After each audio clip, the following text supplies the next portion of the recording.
என்னுடைய பேர் திவ்யா. நான் ஒரு டீச்சரா இருந்திருக்கேன். என்னுடைய அடிமட்டம் அப்படின்னு பார்த்தீங்கன்னா, என்னுடைய அம்மா வந்து பூ விக்கிறவங்க.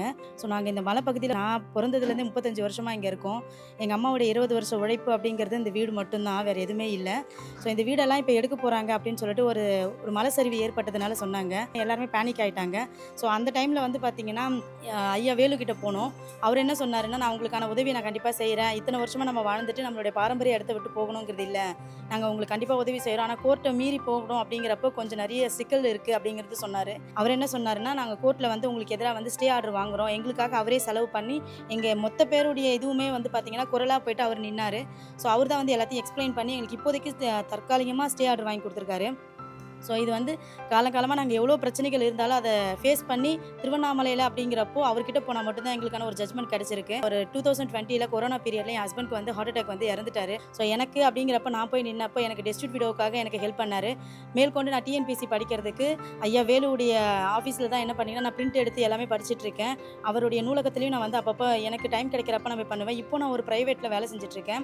ஸோ நெக்ஸ்ட் எனக்கு பார்த்தீங்கன்னா, நான் இந்த மாதிரி இருக்கேன். அம்மா வீட்டோட வந்துட்டேன் அப்படின்னு சொன்னப்ப எனக்கு அலாட்மெண்ட்ல ஒரு வீடு ஒண்ணு குடுத்தாங்க. எனக்கு ஒரு பெண் குழந்தை இருக்காங்க.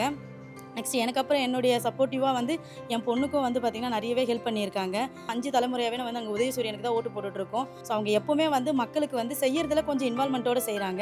ஒரு லீடர் எப்படி இருக்கணும் அப்படிங்கிறது வந்து நாங்க அவங்க கிட்ட இருந்து தான் கத்துக்கிட்டோம். ஸோ படிச்ச எல்லாருமே கொஞ்சம் ஒரு நிமிஷம் யோசிச்சு எதுவா இருந்தாலும் பண்ணுங்க. ஸோ இங்க இருக்கிற 20,00,000 பேருக்கு மேல வந்து இந்த மலைப்பகுதிய சுத்தி நாங்க இருக்கோம். எங்க எல்லாருக்குமே ஃபர்ஸ்ட் வந்து ஹெல்ப் பண்ணது பார்த்தீங்கன்னா, திமுக தான். ஸோ அத பத்தி அனலைஸ் பண்ணி ஃபர்ஸ்ட் எடுத்தோனே அங்க இடிஞ்ச உடனே வந்ததும் அவங்க தான். இங்க நெறைய பேருக்கு வந்து கரண்ட் இல்லாம நான்லாம் தெரு லைட்ல தான் படிச்சேன். ஸோ அந்த தெரு லைட்டு, ரோடு இது எல்லாமே போட்டு குடுத்தது திமுக தான். ஸோ அப்போ வந்து கவுன்சிலரா இருந்தவரும் திமுகல தான் இருந்தாரு. எந்த ஒரு உதவியா இருந்தாலும் படிக்கிற பசங்களுக்காக ஒரு 5, 6 லைப்ரரி கட்டி குடுத்துருக்காங்க. ஸோ என்ன மாதிரி வந்து வசதி இல்லாதவங்களுக்காக ஆன்லைன்லயும் நடத்திக்கிட்டு இருக்காங்க. அங்க போனோம் அப்டின்னா வைஃபை கனெக்ஷன் ஃபுல்லுமே ஃப்ரீ தான்.